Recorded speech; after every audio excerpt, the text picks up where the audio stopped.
And when you get clear on the facts, fellas, and the truth, it's right there in front of you. And you can look at it, and they don't lie. And when I saw that, I was like, it's so fucking weak. So weak, man. And we all have moments of weakness, myself included. But they're moments. They're not periods or decision-making or pathways of weakness. You don't want that. You don't want to lead a pathway of weakness. No one wins there. It's too fucking late. And he may come through. He may come at the other end and do something else and win. Awesome. Good for him. That's okay. That's fine. Moments of weakness will always hit us in our lives, fellas. They will. When you act and live that way and you wash your hands of things that clearly you haven't even adopted or immersed yourself in or had a crack at, you haven't even given yourself a fighting chance.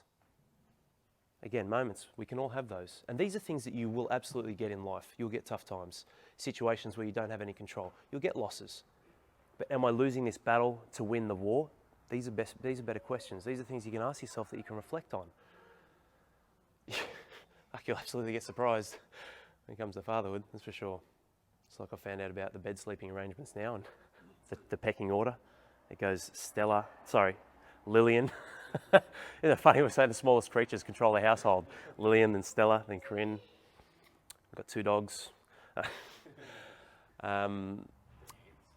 Sorry, the ants, yes, right. The mice. No rule book. There's no rule book or guide on life. Head noises, you will get them. Over 60,000 thoughts a day, which will lead into moments of self-sabotage, moments of weakness like I spoke about, and Murphy's Law, anything that will and can go wrong will absolutely go wrong. That will hit us. Now the difference between these two I'll make clear in a second, but what you can do is you can respond, not react in life. Respond, not react, or even better, you can create. Create a new environment, create new circumstances, create a different mindset or a different approach, a different level of mindfulness to this. You can turn around. You've all got that comeback power. It's possible for all of us. Doesn't matter how fit you are, how unfit, how lean, your nutrition breakdown, plans, meals, all those things. You can always turn around where you're at and find a solution. You can raise your standards and you can shift your state instantly.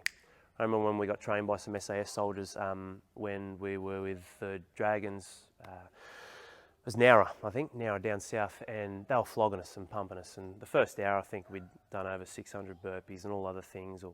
Session was 3 hours. All different mind games, all different things. And they were sharing their stories of how they get pumped. Is it Hell Week? That's what it's called, something like that. They go through a process of, are you right for it? SEALs, yeah. Is there something similar with SAS? I'm sure there probably is. And they were going through and they're sharing a bit of insight in their story and what happened. And there were periods where they got absolutely pumped, like just flogged, exhausted, no sleep, all the things you could probably expect, plus more. And then they were saying there was a period where they were nearly at the end and they were just all about passed out on the floor. And they came in and they threw some flashbangs, which would have led to them being probably blind and deaf for weeks.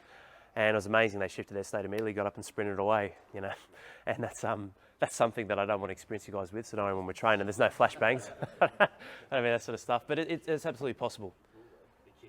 That's right. That's right. How long are you holding it for? Yeah. But that feels like we can shift that immediately. You can always shift your state. Life is state. It's a series of present moments. You can be persistent in what you're doing. You can create your legacy out of all of that stuff. And a lot of that comes from micro transitions. Like, what's your headspace now to transition into, when we do our warm-up, transition into the workout, into the barbecue, chatting with each other, into the car, into going home, when you see your kids, or when you see your missus, if you have one. All those different things. Like, life is full of that. Or a guy, Adam Fraser, a doctor, calls it the third space. It's a book I'm reading. There's some good things in there, but it's full of that. Am I taking this state into the next state? Ask yourself the question the way that I want to. Is it serving me going from this state into the next state in this current position with this environment that I'm now entering? And when you ask yourself that question, you can have that level of control back. Now, the big difference between these two boys is this is you. This is all internal, intrinsic. This is not who you are. That's not who you are. Even that's not who you are. That's who we've become.